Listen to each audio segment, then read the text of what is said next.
this woman stronger than she shouldn't be a Supreme Court justice. Right. I really have come out of today not liking her. Okay. Really not liking her. Right. Venita. Hey. Hi. How are you? Can you hear us? Yeah, hi ladies, how are you? Fine. Good, how are you? I'm okay, how you doing? Okay.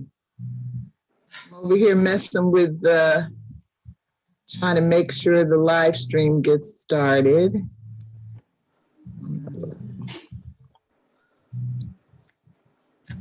I stopped working. Nicole that she might not be here. Yeah. But I really she's in so much trouble in this country that I'm back to rethinking whether I want to live You're rethinking what? Whether or not I want to live. Hey, Kim. Right. Hey, Kim. Hi, everybody. Hello, lovelies. Hi, Kim. Hey, Venita. Okay. Good. I think we are live. All right. So it's 6:03. Let's see, who else am I looking for?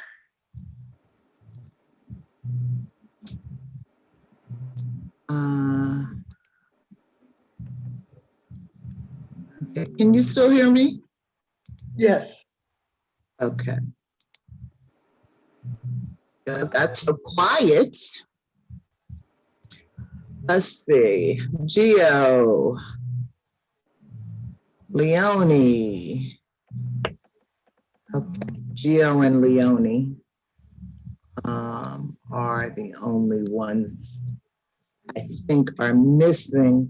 One of my other girlfriends, I don't know if I told you, Venita, Kathy, one of our girlfriends from our teenage days back in Trenton, New Jersey, contacted me this week and said she wanted to be a part of our discussion. So I sent her the invitation to the private group. She has not yet accepted it. I told her not to disappoint me because I was so excited that she might join us, but I don't know. I'm not waiting on her tonight. So why don't we go on and get started? Because as always, there's more to do than we can possibly do. So I will go on and start by saying welcome everyone to the Global Black Feminist Reading Circle. We are in session 14, which means this is the 14th book that we have read together as a group. We've read a few others privately, because sometimes the reading that we do takes us to a place emotionally we need some private time. So anyway, this is our public reading. We're reading Caste, The Origins of Our Discontents by Isabel Wilkerson. And this particular session 14 started on September 15th and goes through December 22nd of this year. And of course, tonight we are on pillars 4 to 6. You can learn more about the Global Black Feminist Reading Circle on our Facebook page, where we put out invitations to watch, as well as our YouTube page, where all of our videos going back to 2014 are archived. And just a reminder to everyone, we want to try to limit our comments to about 3 minutes. Venita, are you going to be our timekeeper tonight? Yes. Okay. And, 3 minutes is rough, but, the vice presidential candidates each had 2 minutes to answer a question. I thought that was a bit harsh. I wouldn't have been able to get much more than my name done in 2 minutes. Anyway, I am Logan Michelle Odom, and I am located here in the fabulous Brooklyn, New York. And let's go around the circle and see who else we have. BJ came first. BJ, who are you and where are you? And where's your book? I am BJ Graham, and I'm located in Boynton Beach, Florida. Okay. You guys, BJ and Gio and I stayed for another hour and a half after the rest of y'all left last week. And I have actually, the last couple of days, BJ, been working on some video clips from that segment of the meeting. And a part of it is where BJ talks about what it's been like for her going back to Florida from Boston after so many years, and the kinds of changes she's seen going on in the South. But the really stunning piece of it, I think, BJ, is our whole discussion around Black community radio. So that's just priceless. So I will have that stuff posted or sent to you within a few days, I'm sure. And next came Karen. Karen, tell us a little something. Good evening. I'm Karen Johnson, and here's my book. And I live in Utah. Utah. All right. And then I think we had Venita. My name is Venita Walker, and I'm joining you from Cromwell, Connecticut. Here's my ticket to tonight's meeting.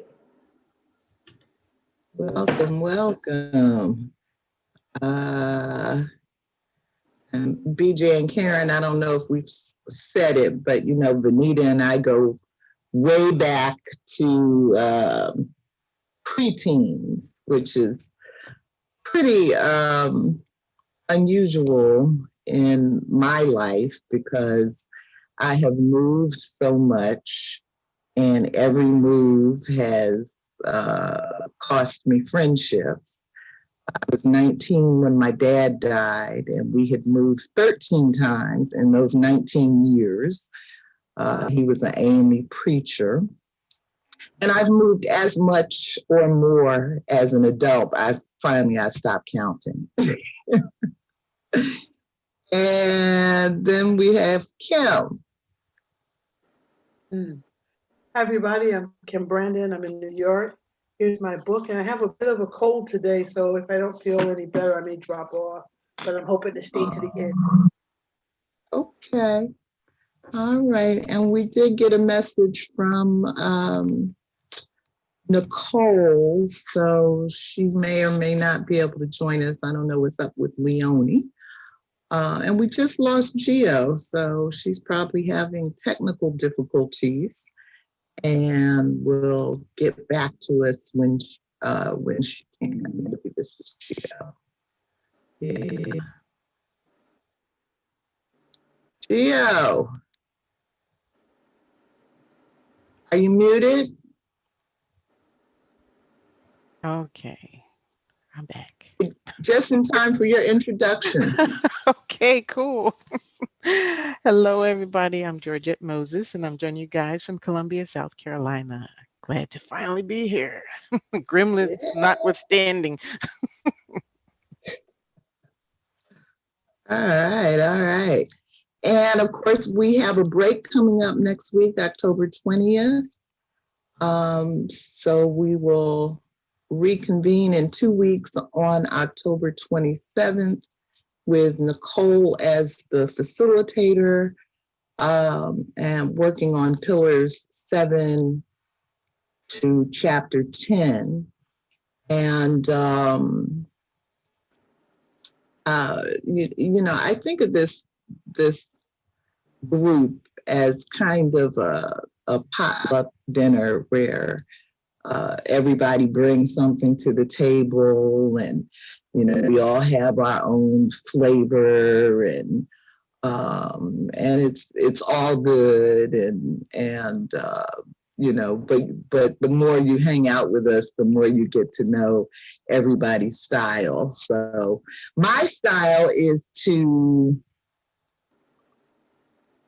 get all the questions that are floating around in my head out of my head and onto the paper. Nicole, you know, Nicole, has she finished her doctorate yet? I think she's maybe ABD, or she might be done by now. I'm not sure. But she's got this whole literary mind, and she's always doing this intertextual kind of stuff she's got going on. And so everybody's kind of got their own thing. So let's go on and get started with tonight. I'll go ahead and read the summary, which is, I have often set them to dancing. I have often set them to dancing when their cheeks were wet with tears, said William Wells Brown, whose job was to get the human merchandise into sellable condition. Moving further into the foundations of caste systems, pillars 4 to 6 focus on how the dominant caste has sought to avoid pollution by subcaste, how subcaste have been forced to perform the least desirable work, and how a culture of cruelty is maintained with dehumanization techniques.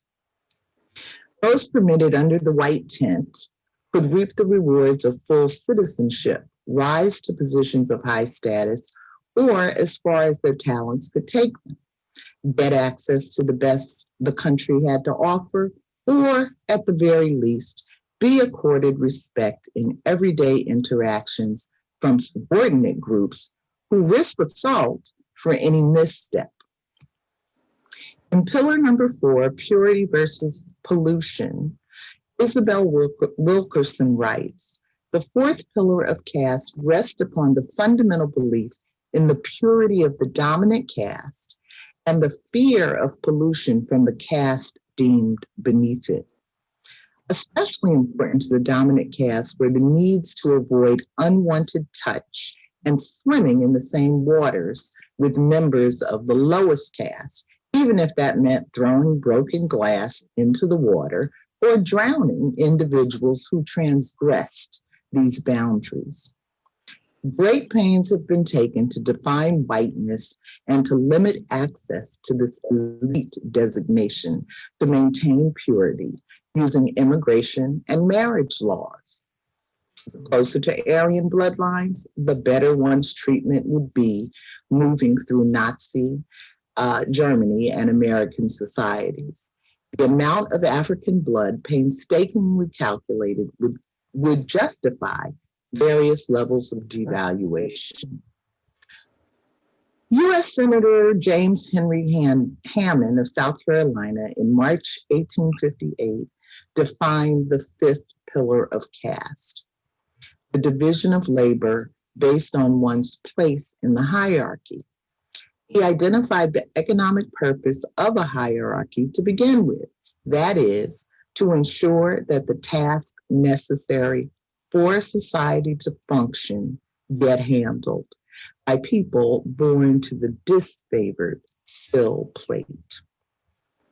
Pillar number 5, occupational hierarchy, the Janice and the mudsill, takes us into an analysis of the types of work to which lower caste people are relegated, work that is often dangerous or essential to a society's smooth functioning, yet devalued as the inescapable misfortune of those born for such roles.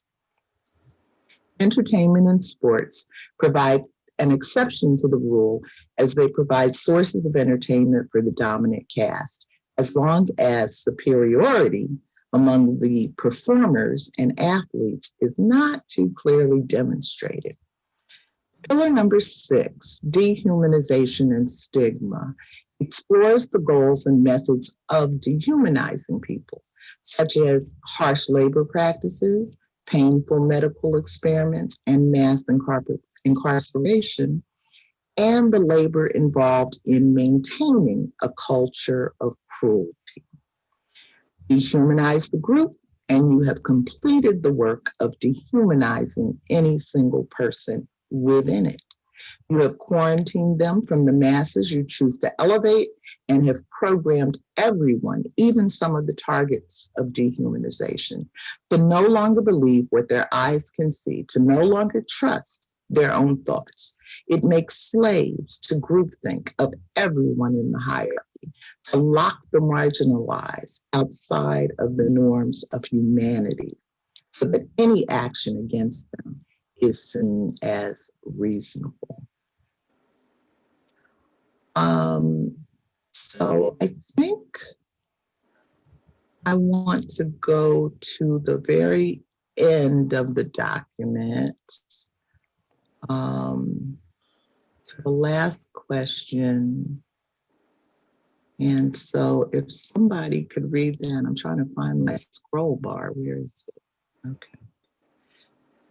Question 29.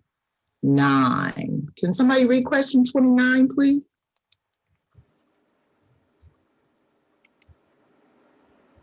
I'll read it for you. I'll read it for you.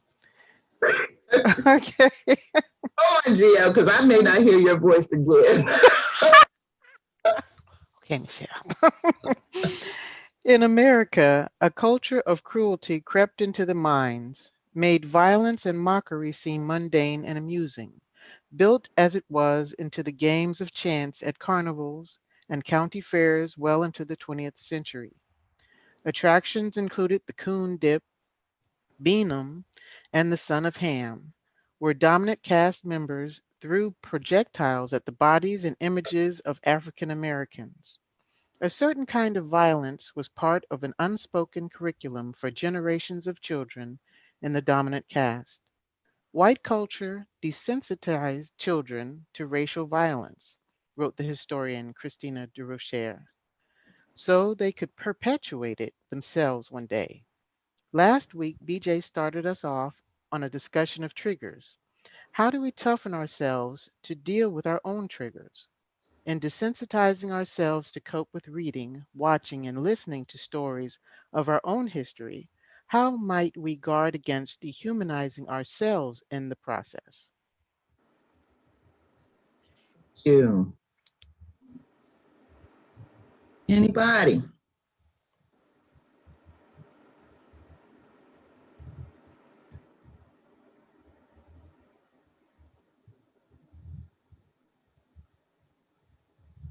Karen and Kim, you're muted. Anybody, you all want me to start? Sure, All go ahead. right. Fine. Okay. How do we toughen ourselves? Well, actually, when I wrote that question, I was thinking about what Gio had said last week about,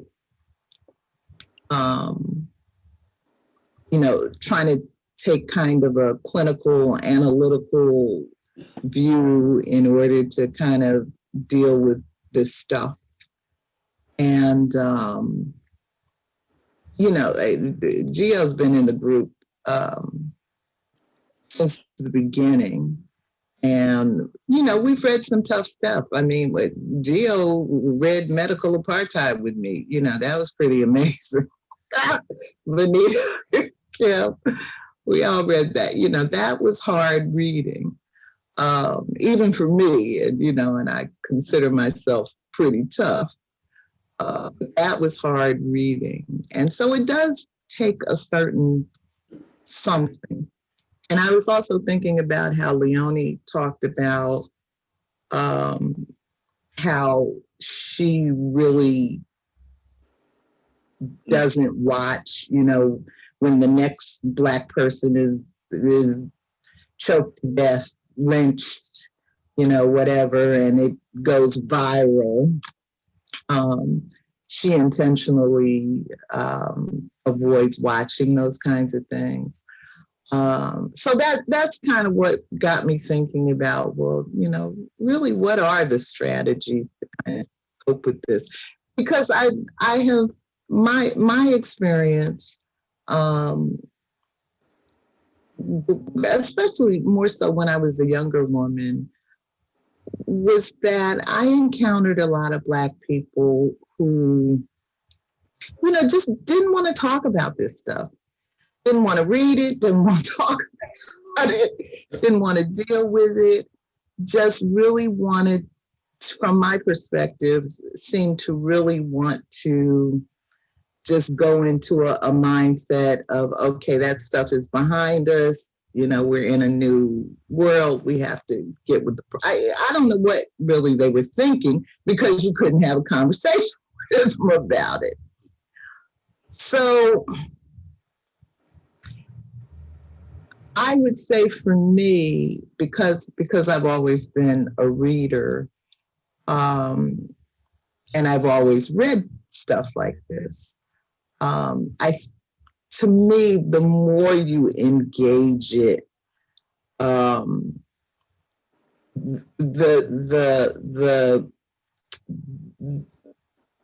less shocking, or the less, I don't want to say desensitized, because that's not what I mean, but stuff that used to maybe make me cry in my younger years doesn't still have that effect. So, but I'm not exactly sure what the process is going on here. So that's why I think I understand what you're getting to, because it's hard to really identify it, because I think every generation has figured out, within the context of the culture shifts in which they experience their lives, figure out a way of how to shield. I think that's the word you're saying. We can't desensitize, but how do you shield? I grew up in Jim Crow, and the way in which my community and my family shielded me was to use the culture of segregation. Segregation was a protective participation. People in the South participated in segregation and defined it in a detailed way in order to protect themselves. For instance, my mother and her sisters, they were all educators, principals, and teachers, and they made sure that every summer they were recruiting other Black teachers from the historically Black colleges and universities and getting them in line to be able to fill spots in the segregated schools. The other is when when when there was only one dentist, um, they found some more dentists, Black dentists. So it was a creation of a cocoon, making sure, even though the films were B-rated or leftovers or whatever, um, I watched a lot of Lash LaRue when I was a kid, but being able to create as much of a cocoon as you could possibly, being able to have ears and eyes and ears, creating a system of eyes and ears about what was going on in the other community. Making sure you had messages for your children. And this was my parents' generation. I think in our generation, in the generation of my daughter, my adult generation, I get confused about that stuff. Um, I think one of the things, we had our own strategies and methods, and don't forget that one of the ways in which we provided platforms for children, especially, and for adults who had no way outside of this culture of dehumanization, we had platforms inside the colored women's clubs, the sororities, the church, women who had to take dehumanizing treatment all week as the maid in some white home could come to the church and see herself in her fullness by being an usher or being the secretary of the church or being whatever. So there was some protective measures, and and I think that's, we made a lot of mistakes, as Ruby Sales would say. We made a lot of mistakes along the way in providing what I call Southern comfort. But I so my 3 minutes are up. Is that what that noise was, Venita? Yes, it was, BJ. You were right on time, girl. You heard it tonight. I am so proud of you. I am so proud of you. And the devices on my desk and saying, what the hell? I thought I want to pick up where BJ, piggyback off of BJ's, what BJ was saying. And so I'm going to speak from a historical perspective. And when you look at the history of African Americans in this country, I mean, we experience just horrific forms of oppression, be it in slavery to even present day. And what in our history and studying our history, what we find is that as a people, we always find ways to resist our oppression, and so during segregation years, for example, the Black church was a bulwark against racial oppression, violence, segregation, etc., in which it was a space in which not only did Black people study the Bible, but it was also a space to engage in how we're going to come together and engage in forms of resisting our oppression. Right? Looking at, and I mentioned this last week, reading stories in the Bible, be it in slavery or in segregation, finding stories in the Bible that were inspiring, that related to issues of resisting of oppression. Another way that in which we see our people avoiding triggers, etc., was through being creative, be it with music, creating music that speak to our lived conditions, be it blues kind of music, like with Ma Rainey, right? Using blues that would speak to not only her experience as a Black woman, but as a woman, not only just Black, but women, and using the lyrics as a way to articulate and articulate oppression and re-articulate her lived experience and finding agency in that. And so we see this over and over again. I always think about, and we are really, I don't want to generalize, but when we look at our trajectory in this country, from being oppressed with 400 years of slavery, from being subjected to all forms of dehumanizing racial imagery, we seem to find ways to survive and to resist and recreate and re-articulate our experience. I always think about Alado Equiano. How many of you have heard of him? He wrote a book called The Narratives, let me see, what is it? I forgot the exact title, but Alado Equiano wrote his biography.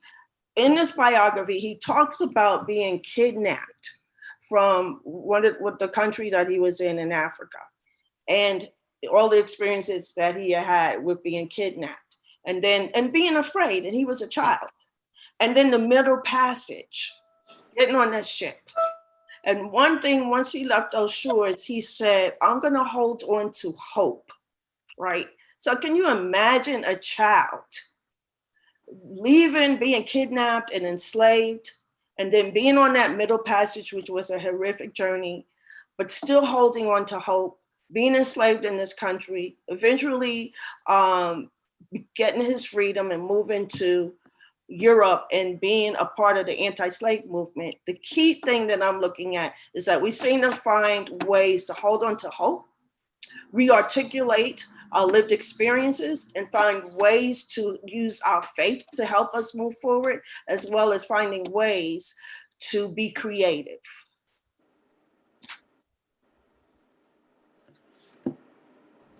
Thank you.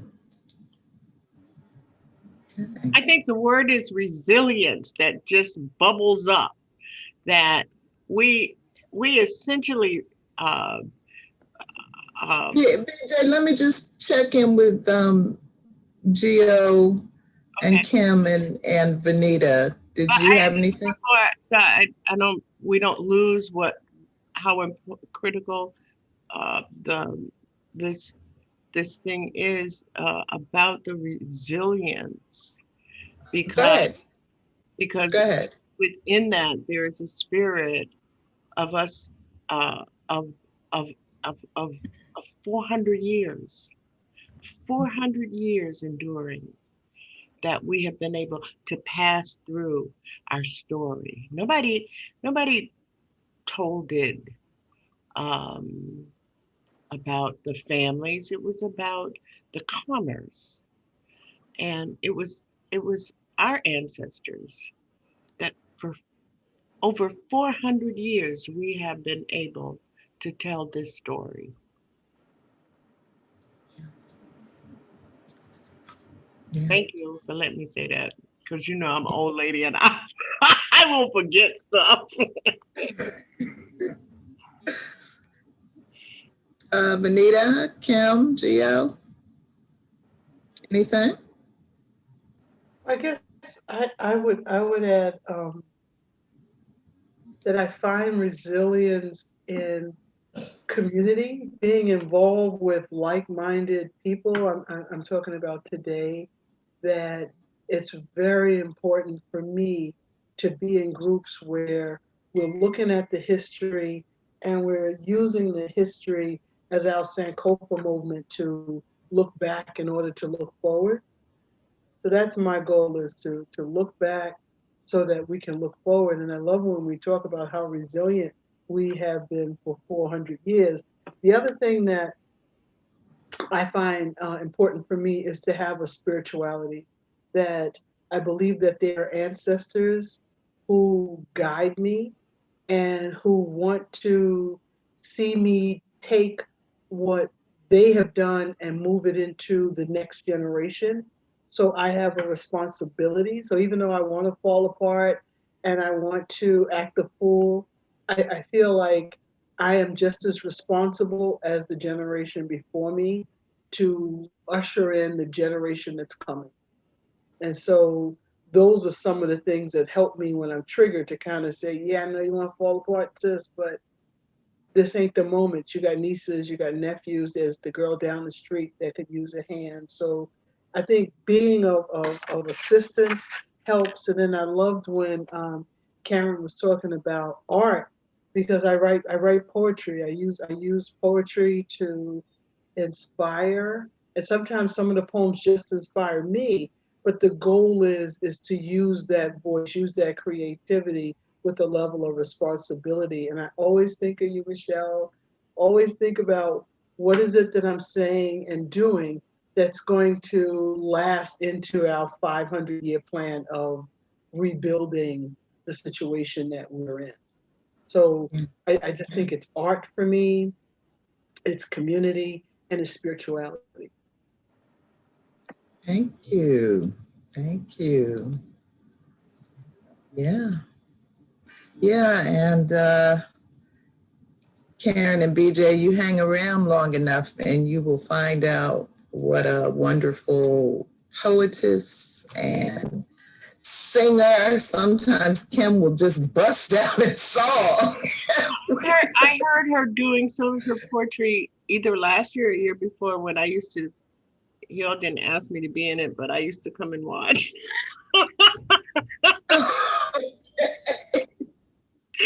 Okay. Yeah. It's true. Yeah. Okay. Gio, anything? You're Well, muted. I just love everybody's comments. And that is really what we have to do. You have to find the ways that have fortified us, and kept us centered for generations, because the fight is not over. It won't be over for a long time. And going back to Michelle, what you were saying about what I said last week when everybody else was off the meeting, was being kind of clinical and analytical, because when my younger son is here with me, and I know this younger generation has a problem processing, the facts around all the hoopla. And when I say hoopla, I mean the manipulation of the words that are used to evoke certain emotions, to move people in different directions that aren't for our benefit. They're never for our benefit. And so I take that time to assess the situation with him, and then we go and we say, oh, well, did you hear what he said? Now, did you see the words that were used? Now let's go to this other channel and look at the words that were used by these people, and why do you think they use these different kinds of words and phrases? And then we just dissect it that way, and it diffuses that tension, emotion, and that fear that we all are subject to when these terrible, you know when these atrocities are displayed before us, and we all have these connections to them, somebody we know, or maybe they happen to us, something similar. And so I'm teaching him how to look at it and dissect it and go to the history. And if you don't know something, then prove it, okay, or disprove it. And in that way, it kind of takes the sting out of it. But now it gives you and empowers you, because now you're taking action, whereas before, just watching it disempowers you. You feel helpless, something's happening to you. But when you do those things that enable you to take that power back, like art and music and poetry, or researching, or spiritual, something you do that way. That is what it's about, how to take your power back from these entities that, want to use and abuse us in different ways. So that's what I try to do. Absolutely. Thank you. Thank you. Venita, anything? No, we can move on. Okay. I guess I would just add, I think for me, reading and writing have just always helped me cope with life.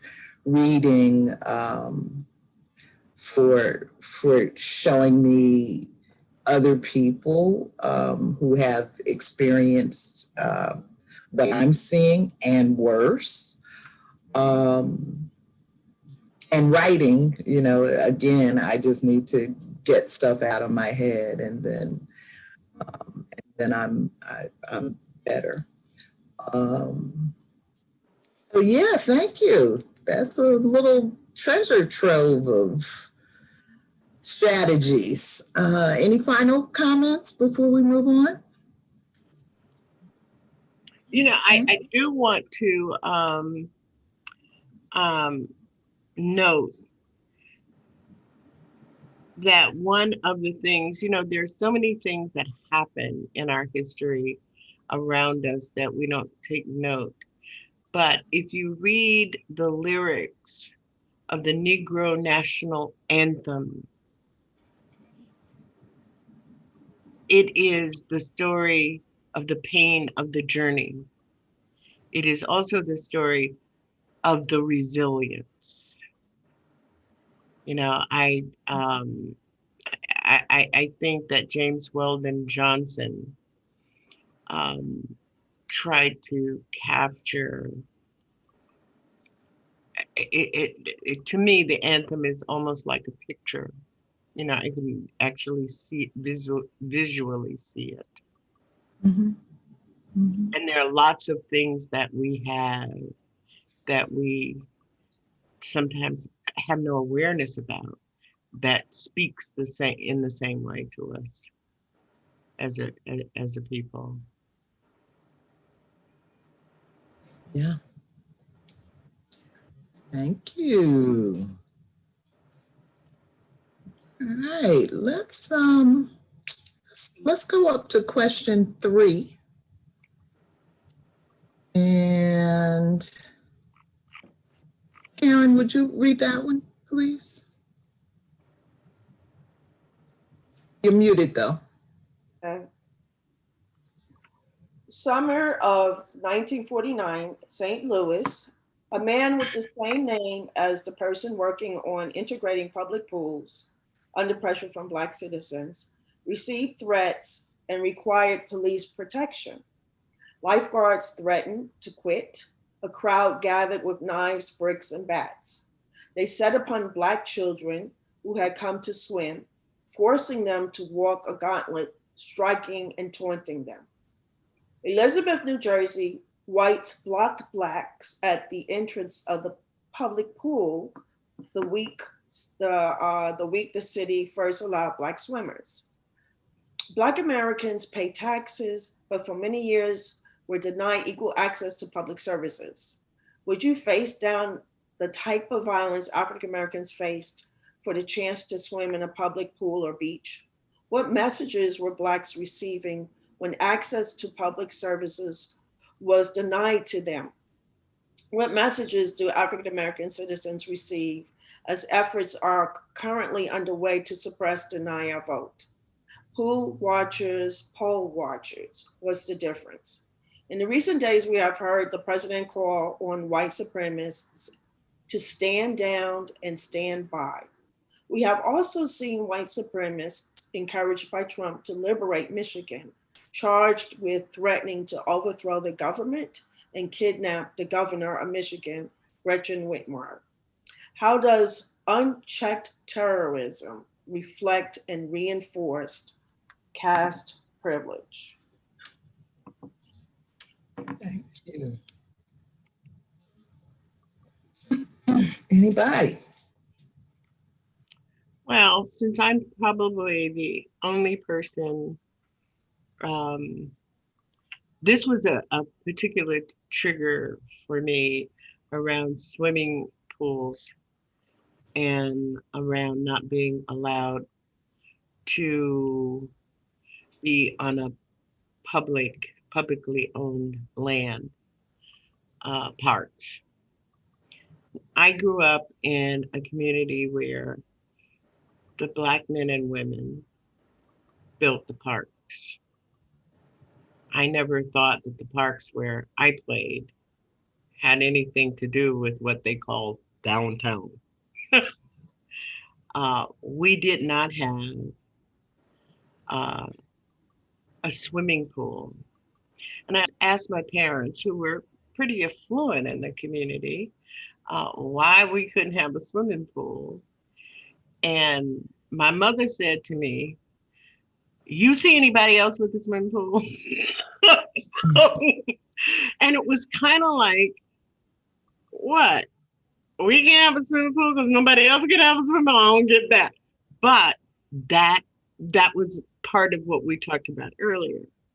But when I was 7 years old, my dad, who was an attorney and also a business person, had to go downtown, and he had to go into a municipal building, and he told me to stay in the car, and the car was parked on the side of a huge, it's a beautiful space even now, like all these really looming up to the almost to the moon as far as I was concerned as a 7-year old, um, um, palm trees, loads of grass, and there were children playing and running on the sidewalks that were intercepting, and there was a guy selling peanuts to feed to the pigeons, and I got out of the car.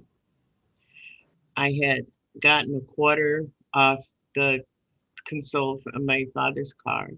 I bought pigeon food and decided feeding pigeons was really looked like a lot of fun. So I'm feeding these pigeons, and all of a sudden, this white old man with a cane started hitting me and telling me to get out of the park, that I wasn't supposed to be here. And he called me a name that my drunk neighbor down the street, when he got drunk, called his wife. He called me a heifer. And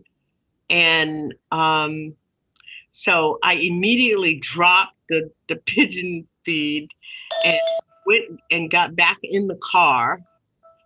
And I was so traumatized that, and then it was almost everything came at me. I understood why my father told me I couldn't get out of the car. I understood what blackness was, and I understood a lot of things, and I thought I was in trouble. And instinctively, I knew that if I told, when my dad got to the car, if I told, everybody was going to die. And that's what all Black children, how in many ways, all Black children. Now, you're talking to a kid who never got a spanking, who never got punished because I was the only child and I was just glorious. And this man is hitting me with a stick. I didn't know about no damn cane. It was a stick as far as I was concerned. And I never told that story until I was 14 years old to anyone. And we had a segregated police department at the time, and the chief of the Black police department was my father's good friend. But I just came out of it, and the trauma was that everybody was going to die. I felt like I had been violated, and my father was going to protect my whatever it was. He would get involved in it with the same violence, and he would get killed, and everybody would get killed, and then they would shoot me. I don't know where all that came from, but I knew that it was true, that my father would be killed or go to jail. So I never told. And even after the pool, when I was in junior in high school, the pools desegregated. Black parents didn't let their children go to the pool. Black people had gotten together, bought some land, and built a pool. We had an Olympic size, because there were lots of men in our community who had gone to college and they swam on swim teams and they knew what kind of pool to put in and everything. We had our own pool by that time. And Black parents did not let their children go to what was the exclusion pool after, even when it was desegregated. Did any white people try to go to the Black pool? Not, not. I was in that pool for 3 years, nonstop most of the time, and I had never seen any white people in that pool. Yeah. So, in terms of how I respond to this particular pillar,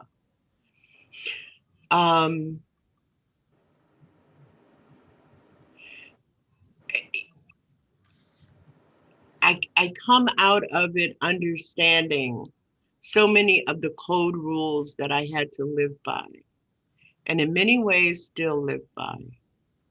The idea of my mother had a credit card at a store called Belk's, and but she couldn't try on the things that she wanted to purchase in the store. And the store manager knew her, and he would have them delivered to our house. So this thing was so deep. Yeah. And I found when I went to college, when I got to Massachusetts, I was astounded by so many Black girls with people that didn't understand. Yeah. You know? Let's thank you, BJ. I mean, you're right. I doubt any of us have that kind of experience. But let's see. Michelle. Yeah. Actually, if I may, what year was that, BJ? The park thing was in 1957. Okay. The Black Pool was built in 1962. Okay. A lot of white people donated to that pool, by the way, so to keep the Black people. Yeah. Mm-hmm. Well, that's a good thing. Yeah, that was a good thing. We got some money to build our own pool. If they want to donate, fine. No problem with that. That's right. Why, did you have an experience like that, Venita? I had an experience like that. My godparents lived in Center City, Society Hill in Philadelphia. And I spent probably about 70% of my time with them. There was neighbors that were across the street, Helen and John Vitolo.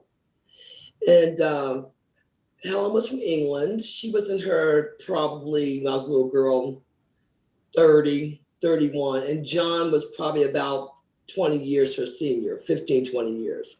To make a long story short, I was like their adopted child. They were white. John was an international businessman and Helen just stayed home. She was an alcoholic, but she made it look pretty because that girl, she wore the best of clothes. She had an English accent. She was very attractive.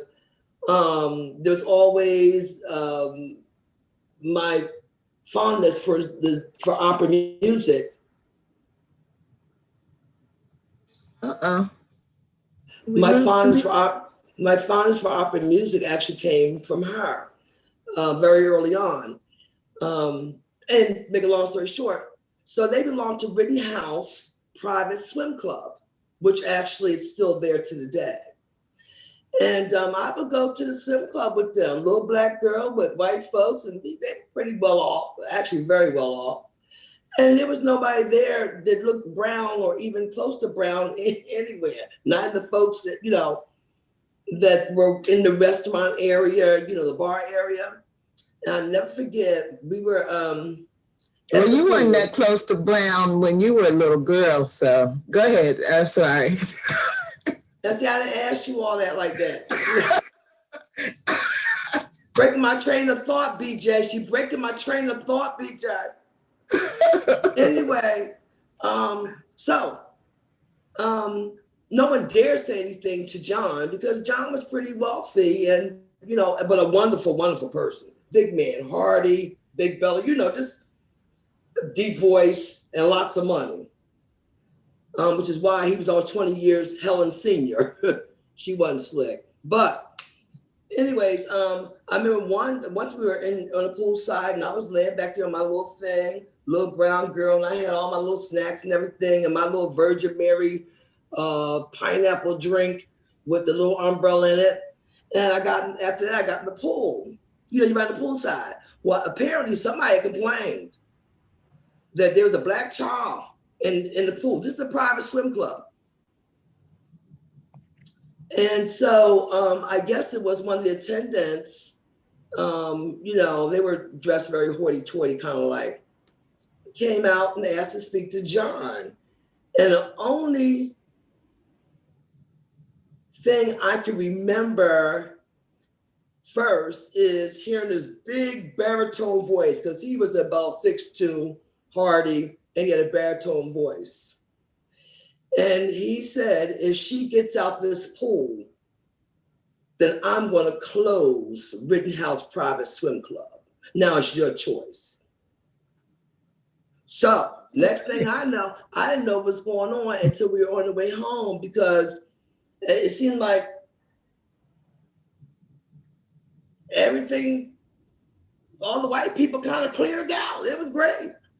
It's like and somebody complained, obviously. So on the way home, they were explaining to me, because I said, what happened, Uncle John? I called my Aunt Helen Uncle John. I said, what happened? What's the problem? He said, we'll talk about it later. He said, are you having a good time? I said, yes. He says, fantastic. Everybody didn't got the pool. There was one little girl that got the pool. It must have been her parents that were complaining.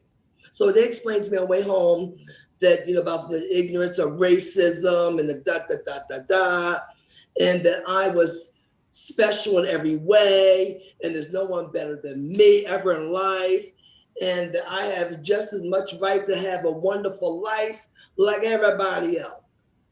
And but this was in 1967 or 8 in Philadelphia. And Philadelphia is very racist. That's something people don't know. It's right up from Maryland. And people think that it's, Philadelphia, it was one of the most racist states. Well, what place is not? It's not. Yeah, but this thing, there's a lot of folks that thought when Black folks left Maryland, came to Philadelphia, it was the promised land. I lived on the main line, Venita. I know exactly what you're talking about. You know what I'm talking about, right? Okay. Mm-hmm.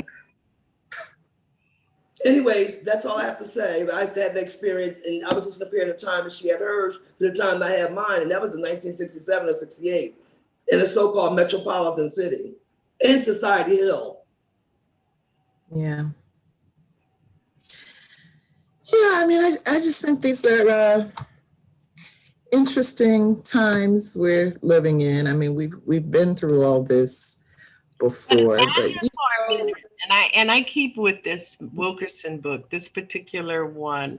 Imagine for a moment if before I went to Wellesley College, I had read this book.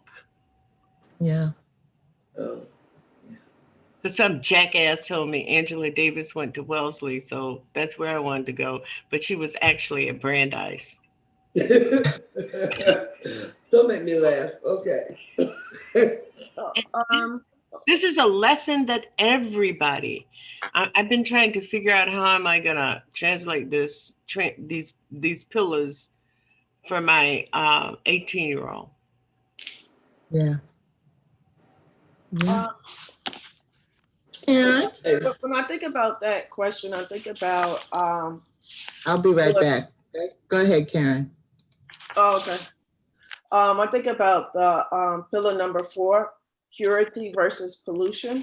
Mm-hmm. And I'm going to read on page 115 where it says the 4th pillar of caste rests upon the fundamental belief in the purity of the dominant caste and the fear of pollution from the castes deemed beneath it.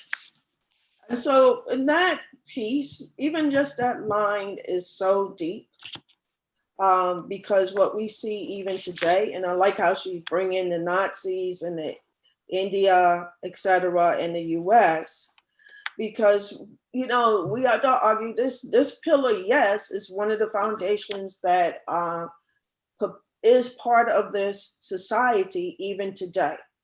And so when we have, for example, when Trump came into office and how he would articulate the S-hole countries, or who can be in and who cannot, or how he speaks about Mexicans, Blacks, whatever, American Indians, etc., we see him drawing on the assumption of the purity of the dominant caste. Yes. And the pollution, this is what he's articulating, the pollution of those he feel are beneath it, right? And so the more, and so we're still wrestling with this. And I really appreciate this pillar, how she have made us as a category and attempted to show in history the pervasiveness of this and how we see this continue today. Which is why disinfecting a long time ago,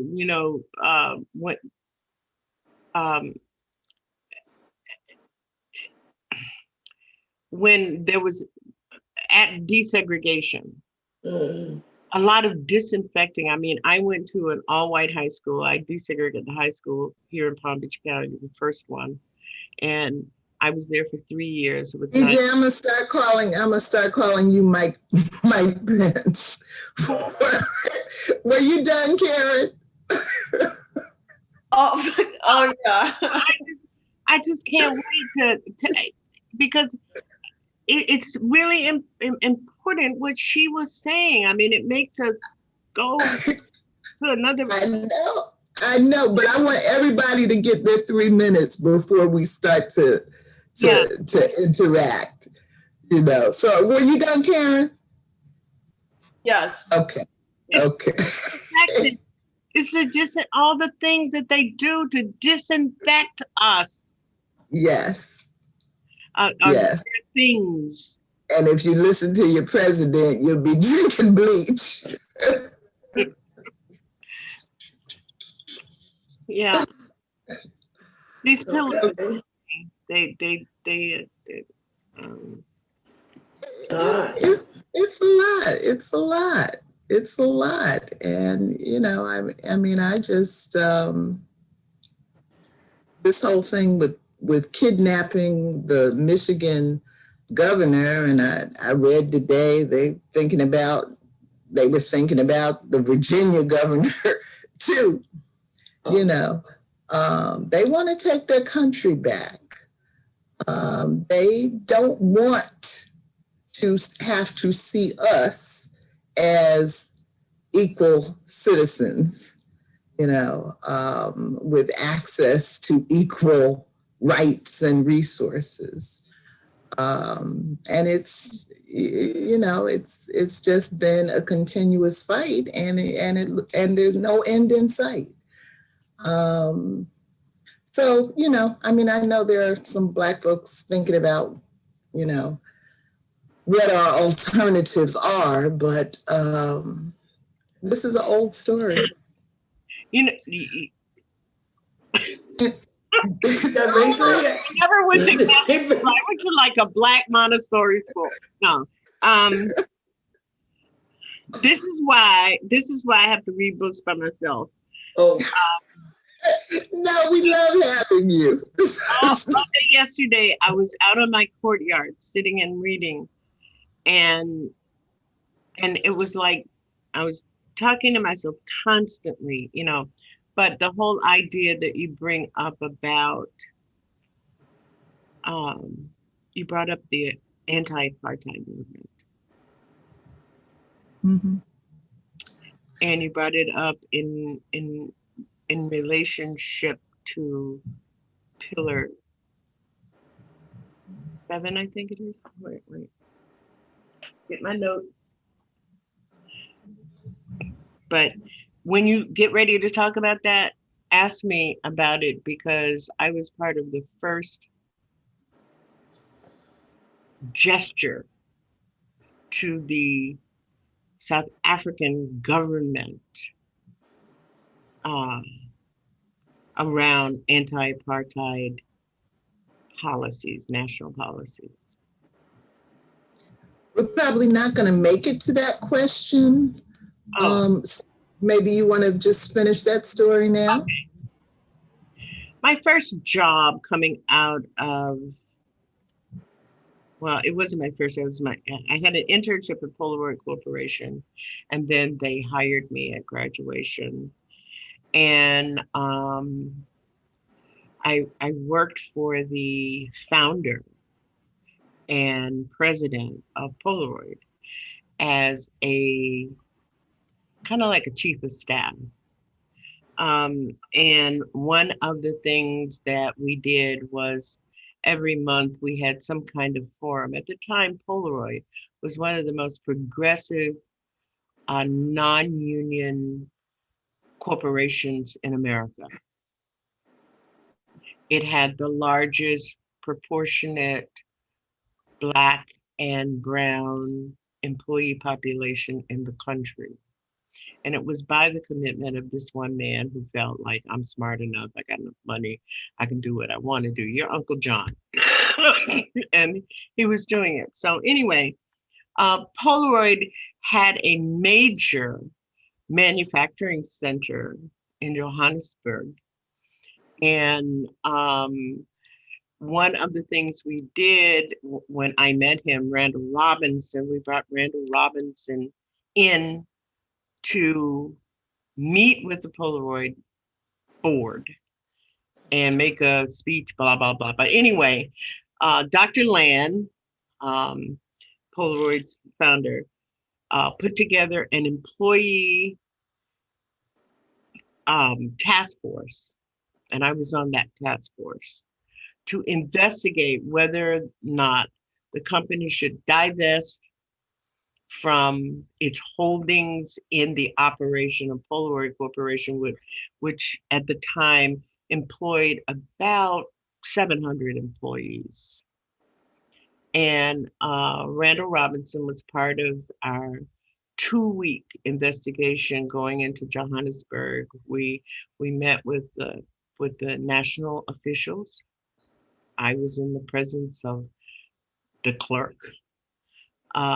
We met with the company management. We met with the employees. And there's another person that you probably would recognize that was part of this. But anyway, the whole issue of apartheid in the last week of our trip, we sat around talking about this very issue. Do Black people live in apartheid America? And I think it was a turning point for Randall Robinson to exile himself from here. Even though he stayed with the movement, Polaroid did most of the first funding of the anti-apartheid campaign in America. But it, a year after we went there, Polaroid had sold its operation to the employees, and they became our contractors, and that had to include, and we negotiated the population of the management. We had to be back and forth with the government about Black people having management and supervisory jobs, the whole 9 yards. So anyway, I think it wasn't until then I began to see, to see apartheid in action. Like you say, why do you have a bathroom for coloreds and a bathroom for others.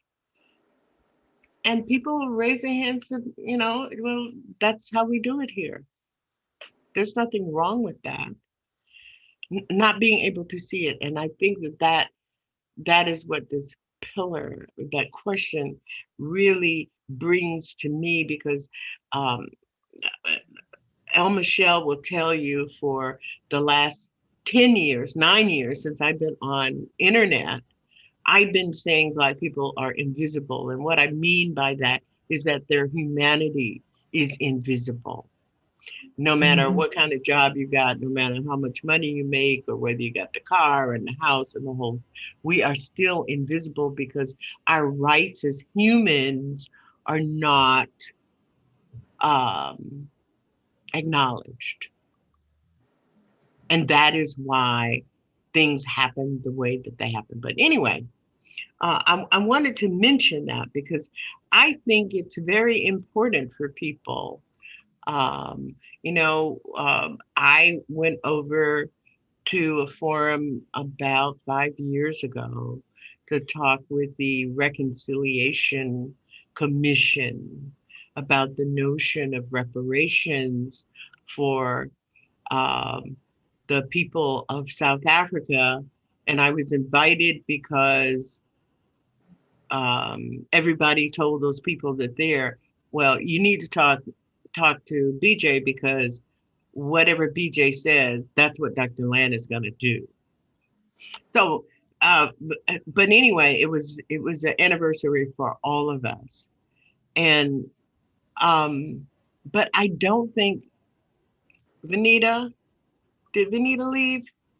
She stepped out, but it probably has been 3 minutes.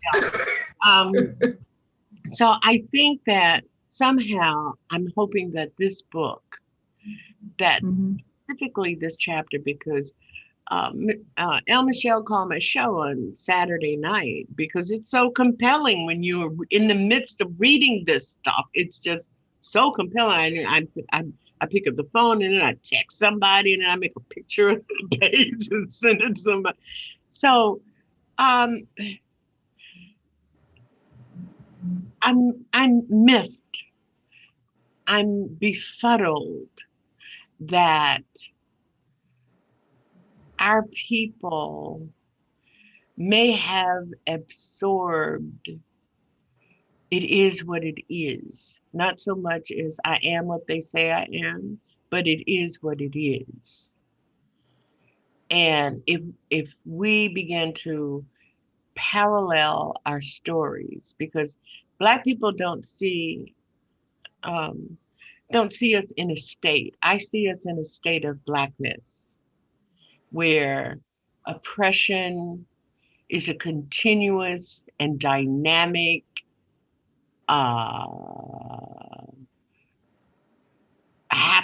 action that's going on for every one of us. But anyway, so I just think the parallels, to tell the stories in the parallel, because yeah, absolutely. I'm doing another book group right now where we're reading The Coming Plague. And the chapter that I'm in right now is looking at global economic development issues, specifically in Africa, and the relationship of that to public health.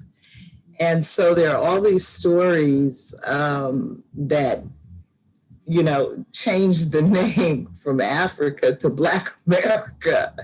And the strategies, are just, they work. And this book is compelling. And what I am appreciating about it is I think it helps us to see the patterns. They've got a bag of tricks and they just pull them out and use them over and over again.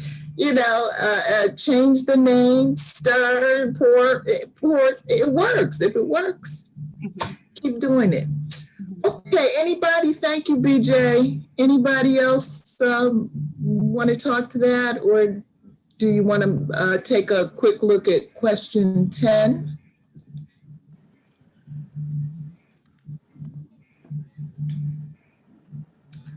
Who has not read? Kim, you feel like reading?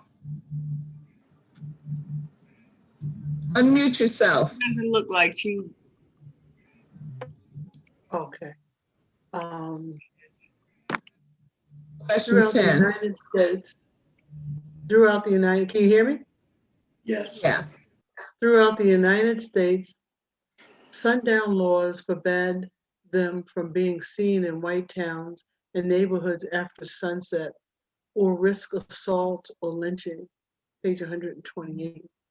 From the perspective of sundown laws, young Trayvon Martin got what he deserved in as much as he was in an area where he was unknown to the white residents as the sun was setting. As we acknowledge that laws are easier to change than hearts and habits, what else can/should Black subordinate caste people do to increase our sense of security in this world? It seems in the US, many Black families are purchasing arms in response to the weapons purchasing whites have engaged in since Obama was elected. What are the pros and cons of this approach?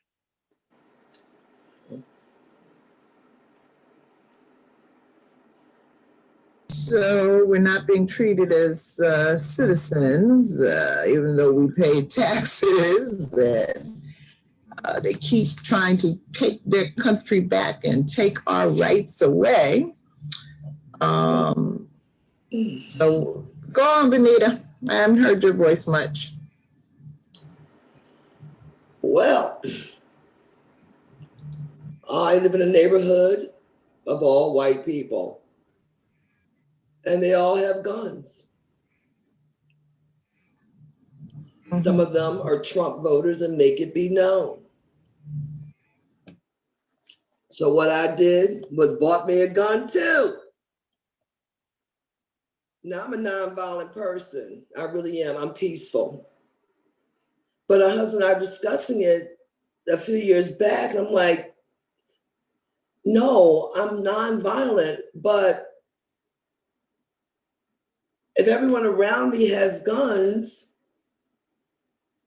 I just well go out and stand in the middle of the street and say, just kill me.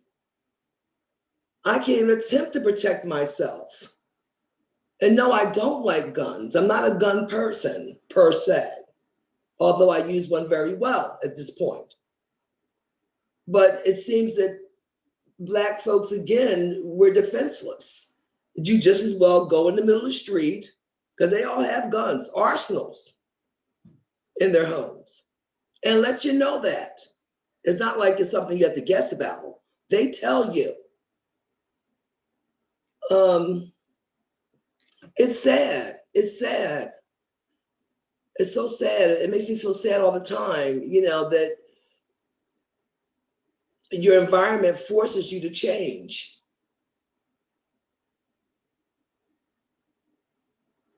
Yeah. If you literally, if you don't conform, you won't survive. So they're purchasing guns, and yes, there are more Black people that are now purchasing guns to attempt to try to protect themselves. This is very sad. And it's going to get a lot worse. They're getting, braver. I mean, when Donald Trump was elected in 2016,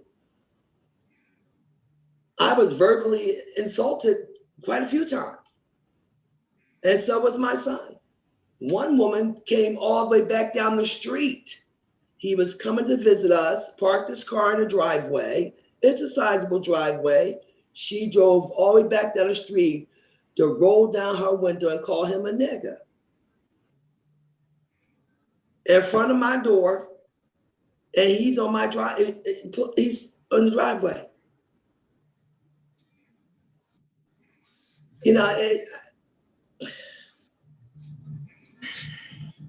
I don't even know. I'm afraid. I'm very afraid. And I'm not a person that's easily shaken. I grew up in the city of Philadelphia, South Philly, Trenton, but I can actually say I'm afraid. Yeah. When, normally when you go in the store, they look at you suspiciously. But when I go in the store, it's this total opposite there. I'm feeling insecure. Shopping is not a pleasure for me. Before it was a pleasurable experience, whether you go into Marshalls or whether you go into Stop and Shop. Now, I am stressed from the time I leave my home until I get back into the sanctuary and the safe space of my home again.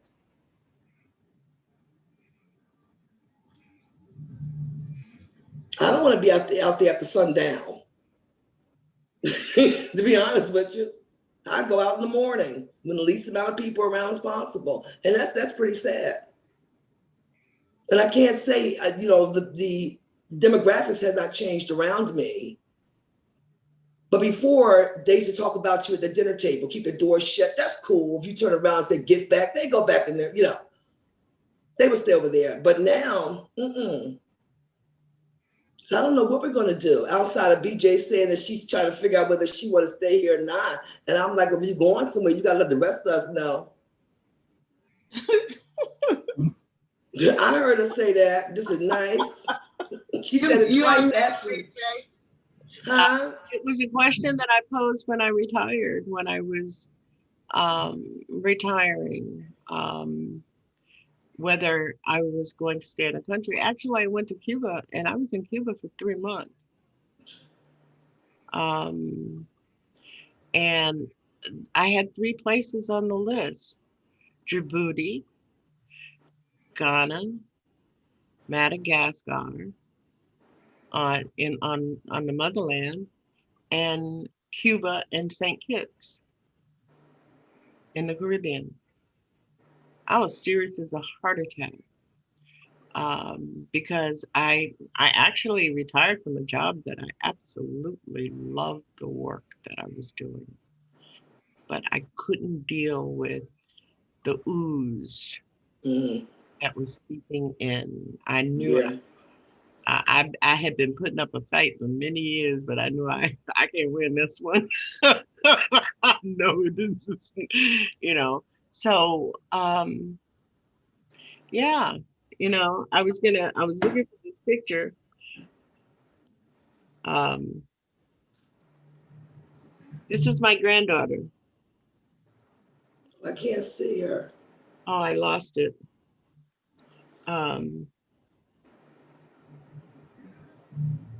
We all went out and got lunch. Oh, wow. Oh, very lovely. We all went out. We got trained Oh, and we got our license. me too. And because they live in suburban Massachusetts, which is not Oh, rural Florida. And every Friday, there's a Trump rally, 5 minutes in a car drive for me on my way to the beach. And they have the big old cars and trucks with all the big old megaphones and flags, and right outside of Lowe's. If you wanted to go to Lowe's, you turned into Lowe's every Friday night, and they're playing music. They're in the medium with the big flags.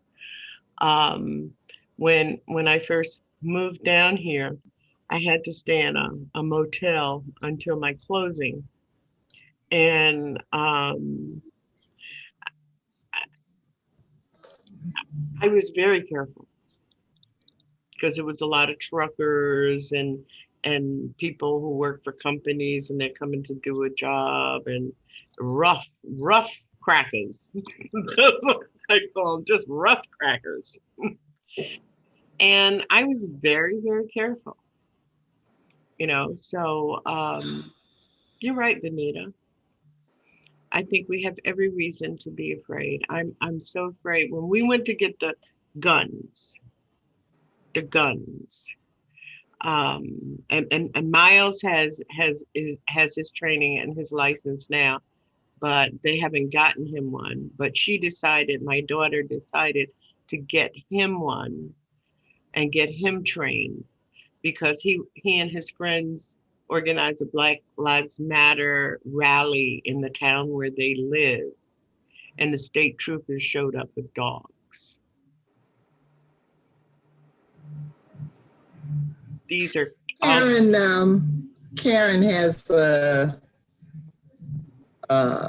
item to share with us on this topic. Yes, when I think about this piece about African Americans and gun ownership as a form of our survival and resistance. So this particular book came to mind and came out, I think in 2013, 14, and it's titled "We Will Shoot Back: Armed Resistance in Mississippi Freedom Movement" by Akenyele Umoja. And in it, he argues that armed resistance was critical to the Southern freedom struggle and the dismantling of segregation and Black disenfranchisement. Intimidation and fear was central to the system of oppression in most of the Deep South. To overcome the system of segregation, Black people had to overcome fear to present a significant challenge to white domination. As the civil rights movement developed, armed self-defense and resistance became a significant means by which the descendants of enslaved Africans overturned fear and intimidation and developed different political and social relationships between Black and white Mississippians. And so I think that's one of the things that we need to understand is that being armed, this is a very violent, vicious nation towards African Americans, Native Americans, etc. And that when we talk about being armed, this is our reality to and our response to a system that is so dehumanizing and brutal and violent towards us as the lower caste, if you will. Mm-hmm. Mm-hmm. I know growing up, there weren't any families that I knew that didn't have a shotgun. My father had a couple in his law office, at his liquor store, in our house, and they understood. They really did understand. And Robert Williams's movement in North Carolina, Negroes with Guns, was his book. But he actually called his group Negroes with Guns. Yeah, and there's some current, what is it, the Huey Newton Gun Club, some current shows of force. Gio, Kim, anything to add on this topic? Well, I just want to say I know how Venita feels. You want to be peaceful, but you have to survive. And it's no fun when the rabbit's got a gun, okay? Mm-hmm. And that other coalition is the No Fucking Around gun Oh, that's club right. That's right. that showed up at Stone Mountain, Georgia. And Mm-hmm. I was talking to Joelle about it, and I said, well, the you can see it, in reference to your question, when the terrorist, the white supremacist groups take over the state grounds and the state capitol, and the police don't move, and they're cheered on. But when the Black gun owners show force and unity, and they march and dare them, well, then that is used as not only does it empower us, right? You feel good when you see that, right? But then now that's also used as, oh, look, yeah, see, we told you to be afraid in the suburbs, clutch your pearls. So you can't win either way. So if you're trying to change hearts and minds, you can't do that if you're dead. So you might as well protect yourself in those states where you can legally carry a gun. And if you can't carry a gun, do something else. I'm not okay. Do what you can. That's all I got. That's our Geo. Gotta do what you gotta do, you know? Gotta do what you have to do. And we know Kim will cut you. I was gonna tell you, I was gonna say, it's funny, Kim got the machete. She got the machete. Okay? Don't look about quiet, Kim. We know you can. I'm not playing. Yeah, I keep. All I'm going to say is, because this is recorded, I think strategically, I don't think the right hand should tell the left hand what's going on. And I just feel like at the end of the day, what our power should be our power, and it should be behind closed doors. And so that's why I have no comment on this particular question. Mm-hmm. Smart. We got some wise. You. I mean, and Yeah. You have to have some wisdom.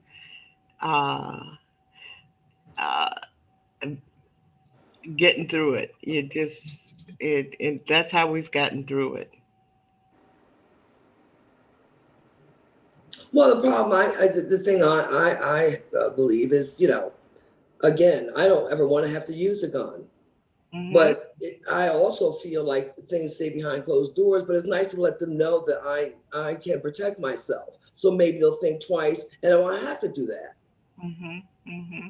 But as long as I'm standing there listening to them about their arsenals that they have in their home and I'm not making any comment at all, you know, mm-hmm. It's like, and I am outnumbered, really, really outnumbered. Mm-hmm. And as we know, even folks that are nonviolent, people conform to the consensus. So that doesn't mean that I may necessarily have someone that I think is wonderful, but if 99% of them are turning on the walkers, mm-hmm. We've seen that before, many times. Yes, indeed.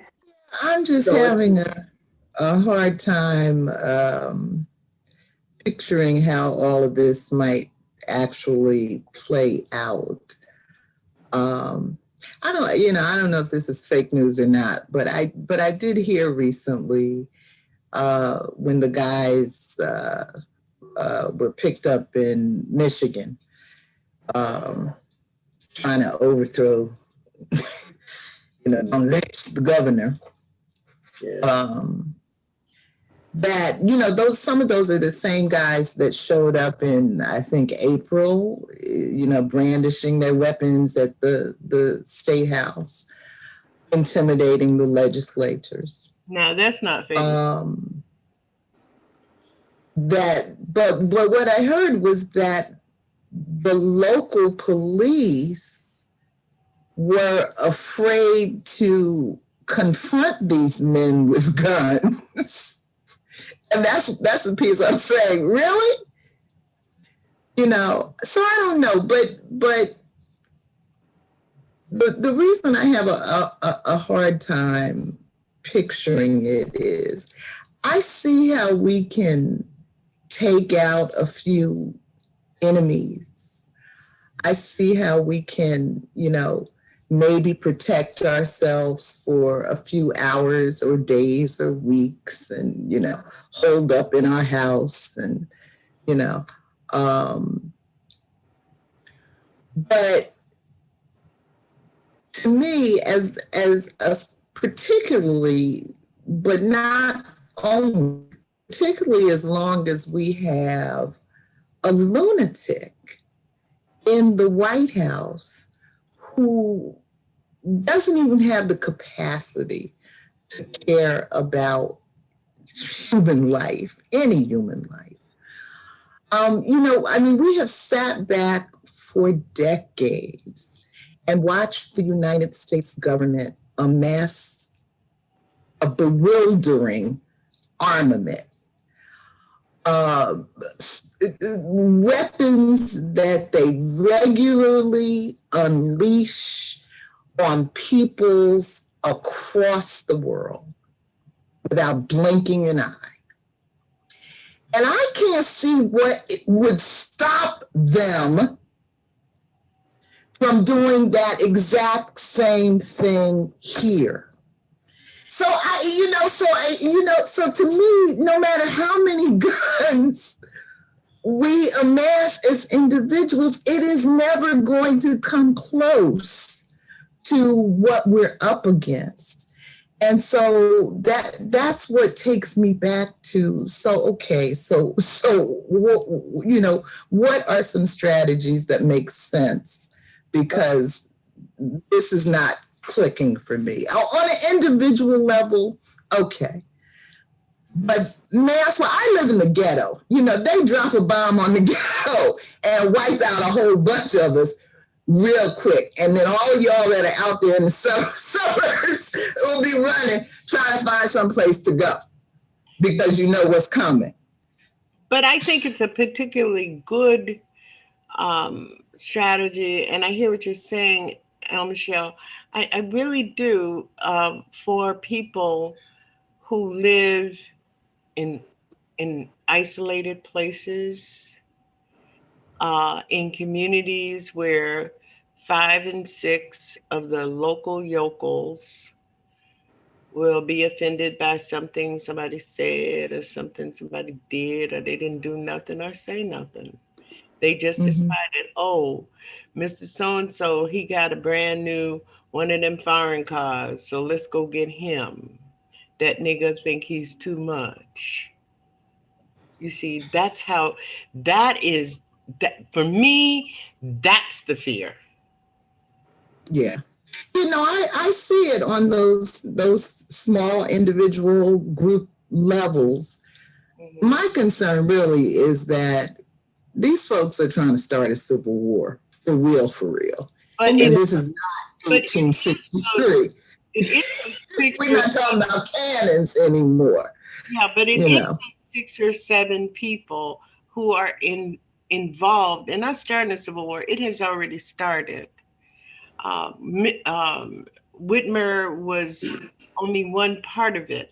And the thing is that it is not so seemingly, and I read a lot about this last week, it's not so well organized that you would think it's an army of 200.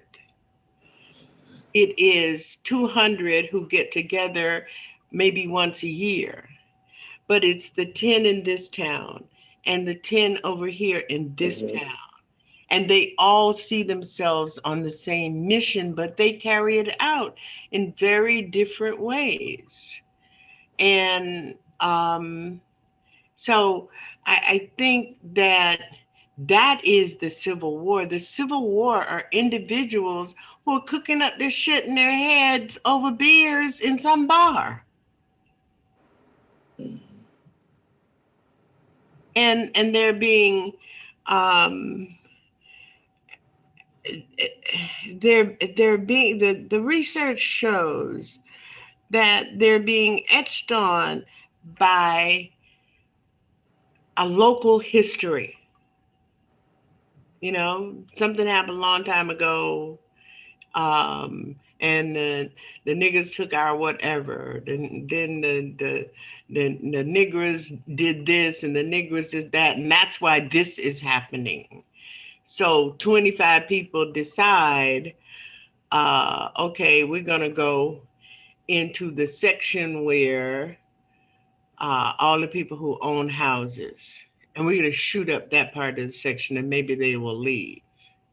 Maybe they'll go someplace else. They go to the Cracker Barrel, and maybe we'll go shoot up in there.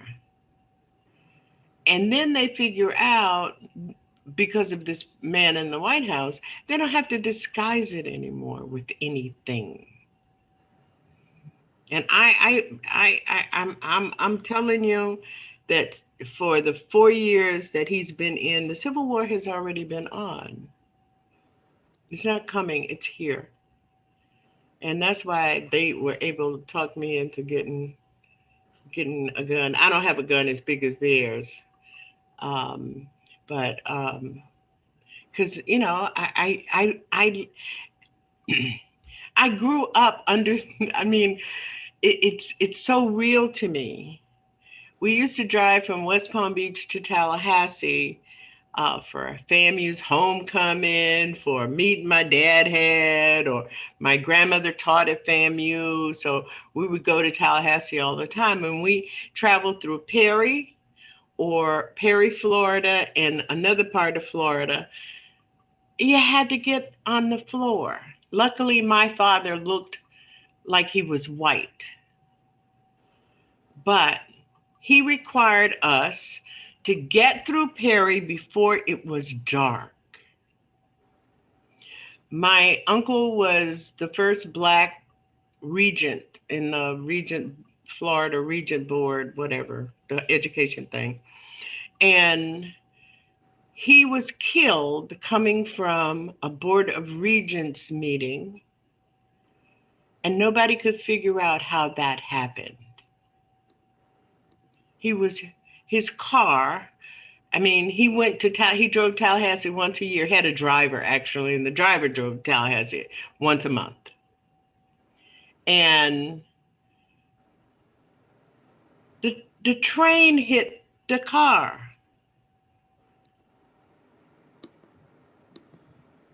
And the only thing that I could say, and in my family, I know I'm outlier on this, that they were driving a Cadillac, they were Black, and some Yahoo decided to run them out of town, and they were running from somebody running behind them and tried to make the track before the train came.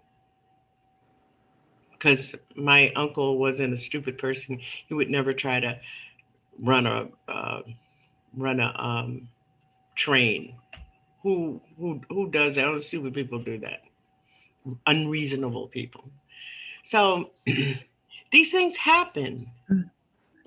In Brockton, Massachusetts, there are Yahoos everywhere. I know. I just wanted to add one thing. Yeah. I think it's the government-sanctioned killing of people of color that keeps me up at night.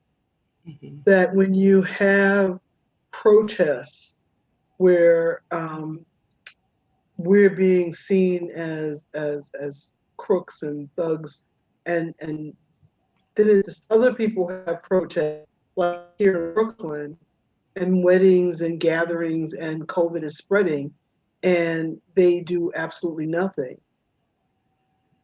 So if the shoe was on the other foot, we would all either be arrested or maimed in some way. So I think when we look at where some of the threats are coming from, some of the threats come from the government. I just wanted to add that. Yeah, that's what keeps me up too, Kim. Thank you. So I don't like to go too far over time without checking in with folks, but any final comments on any of the pillars 4 to 6?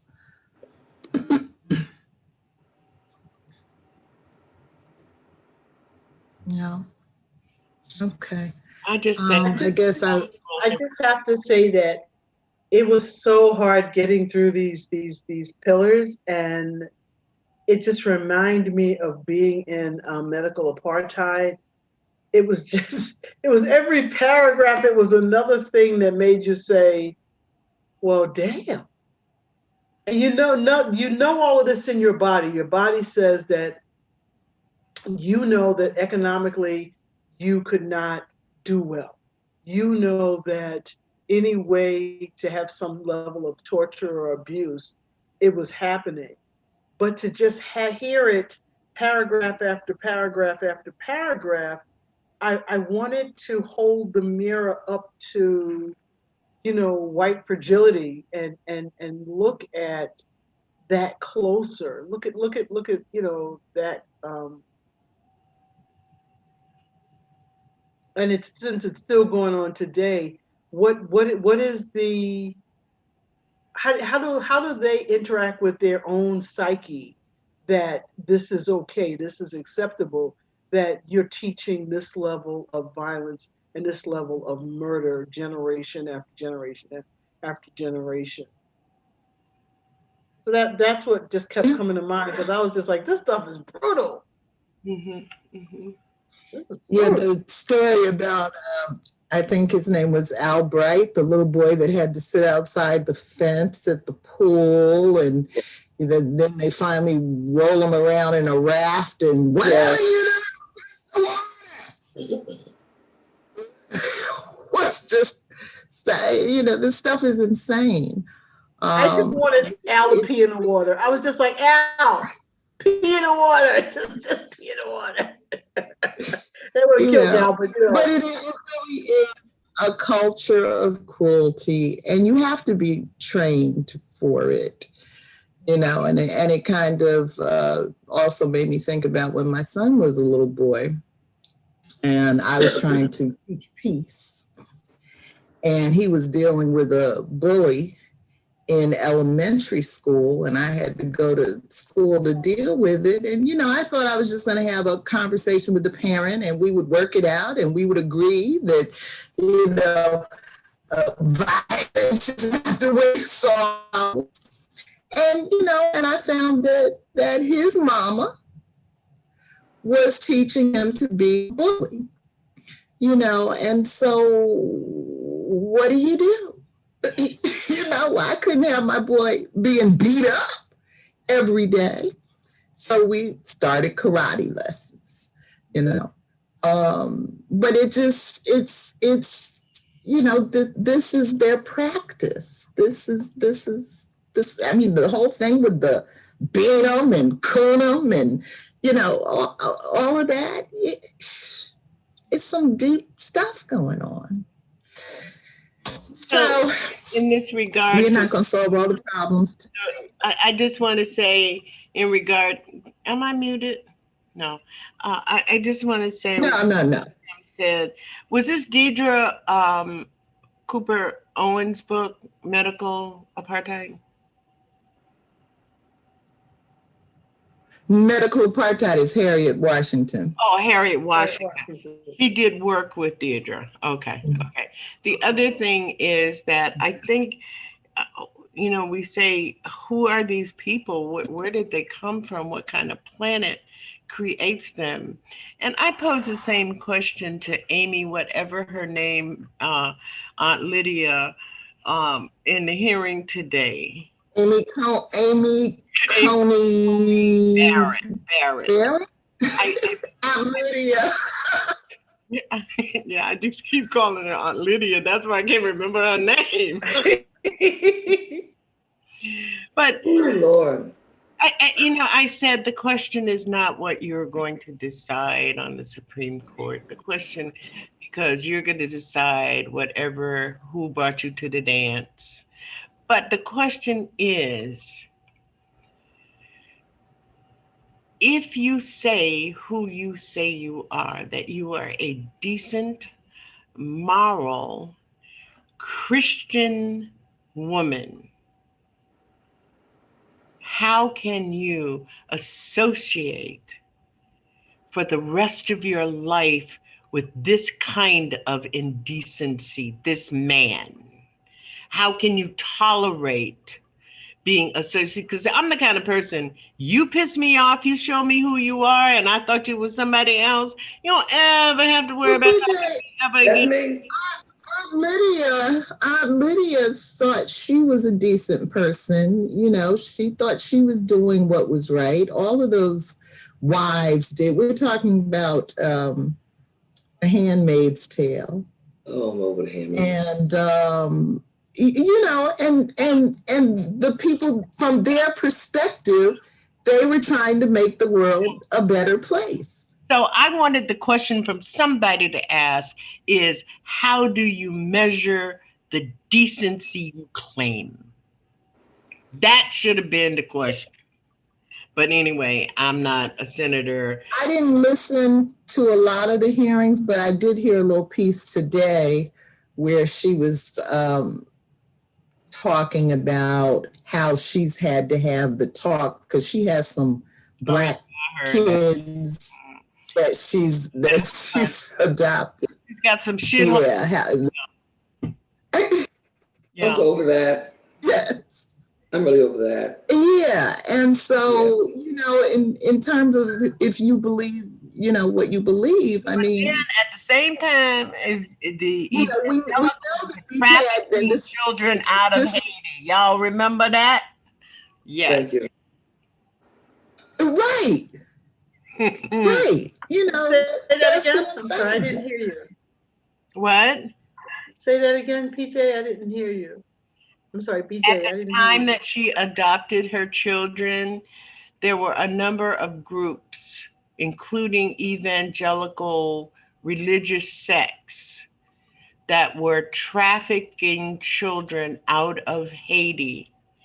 And most of that had to do with, instead of adoption, human trafficking instead of adopting. And then some of the groups brought those children into this country, made them orphans, even though the children had been separated with earthquake. And some of those children had family and parents, and they brought them here and put them into an adoption process. And I'm wondering if her children were two of those children who got separated from their families in that way. Native American children. Or like all the children down at the southern border now that have been separated, from their families. Where are they going to end up? Children who will never be able to find their parents. Yeah. I mean, it is really, really atrocious. One of the things I talk to people, try to talk to people very, very casually, but I'm serious as a heart attack and they don't realize it, is at this point, I just want them to give us a state and we all go there. They all empty out and we all go there. Because this is not getting better, and it will have nothing to do with who's on the Supreme Court because they're totally boss. It doesn't. I'd marry White House, Sheldon Whitehouse tonight, just for a night, because he was badass today. If you get a chance, he busted them wide open. Yeah, he's a Democratic governor from Rhode Island, BJ. Yeah, from Rhode Island. Yes. I watched most of it today. And the thing I couldn't understand is why wasn't he the Democratic candidate for president? And I said that when Hillary ran. But anyway, I mean, he brought the fire and yes, he did. Excuse me for just 1 second. BJ, I'm going to say good night to everybody, and I'm going to say to Michelle, they were great questions, and I think 29 questions was your all-time high record. I think you beat the record. Boy, this was a good conversation. Good night, everybody. Good night. Sorry to interrupt you, BJ. Have a good week. So, anyway, if you get a chance to listen to that clip, he tells. I will look for that. Yeah. The whole political, history of the corruption of the Supreme Court, because I just, and I want to know why the progressives, the Democrats, the independents don't have a federalist society. I have never figured that out. Well, all right, ladies. Well, good night, everyone. Good night, Karen. Good night. I think I'm going to. El Michelle is going to be my invited guest on my program on Saturday night. Hey. Oh, cool. Hey. Oh yeah. Well, you work for Our Common Ground, so you can't refuse a task given you. Uh-oh. Because I think talking about the humiliation, the dehumanization, it's a path for us preparing people to liberate themselves. It really is. Yeah. All right, ladies. Good night, You all everyone. Okay. have a Hi, good BJ. night. Good night, Georgette. See Good you Good night, in night, 2 ladies. weeks. Good night, Michelle. See you Reading in our 2 weeks. story together. All right. Good Bye-bye. night. Make sure your gun box is locked. Right. There you go.